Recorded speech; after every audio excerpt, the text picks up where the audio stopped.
I was diagnosed at 24, and at the time, young people weren't getting that kind of cancer. So it was a series of having to be surrounded by residents and doctors and poked and prodded and wondering why these kind of things were happening to someone so young.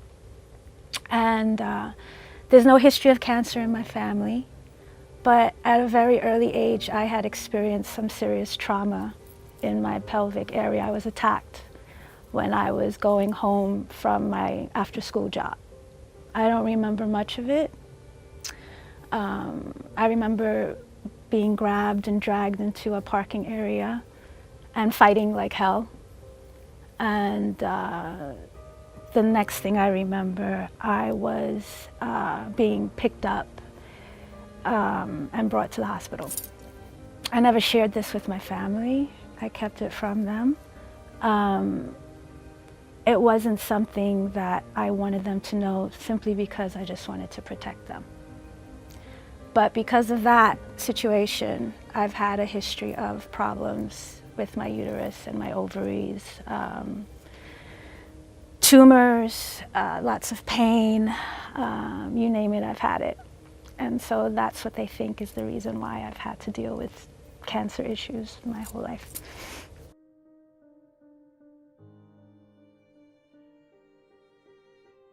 I've had once when I was 24, but over the past 19 years, I've had about 2 or 3 very serious scares. And the last one was about 6 months ago, where they found a growth, and it wasn't cancerous, but I had to take medication in order to shrink it. And that wasn't a walk in the park, to put it mildly. But along with holistic treatment, remaining positive, prayer, strong believer in prayer, I was able to beat it, and now I'm on my road to recovery.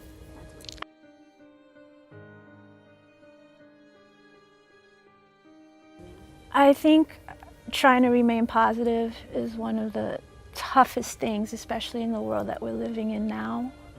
There's a lot of sadness, a lot of injustices, the selection, you know.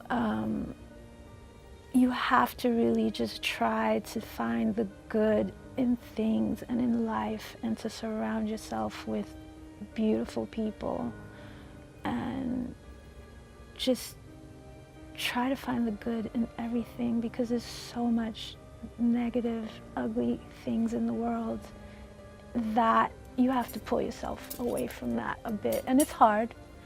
It's hard. A lot of physical activity, drinking water and sleep, believe it or not, are just definite things I have to have in my life. And also, because of my health history, my energy levels tend to drop significantly, and sometimes people don't understand that. They might think I have an attitude or I'm being antisocial, but it's really because my body's struggling to stay up and stay, you know.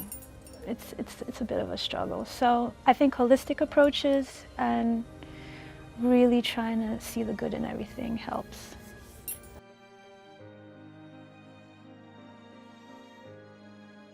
Oh, absolutely. I think there's a cure for cancer right now. I just think that we don't have access to it. I think any type of issue in regards to cancer, women's health, it's big business. There's money to be made. And that's the problem. I've found that alternative forms of medicine are what really help me beat it. And I think there's not enough information that's allowed for us to have, for us to get this kind of help. It's out there, you can find it, you can give it a shot. There's not many people out here who haven't had some kind of illness, who haven't used holistic help, that it hasn't helped them in some way to either live longer lives or beat the illness or what have you. I think there's a cure right now. There's no money in cures. There's money in keeping people sick and giving them medicine. That's where the money is, so.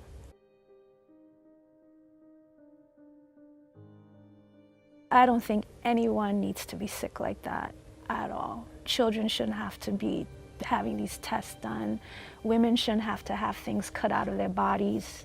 You know, I find that if it's a male situation, they treat it. But if it's a woman, they want to cut off your breast or take it out or do whatever. When I do believe that there are ways to treat that and make it better and stronger, you know, so.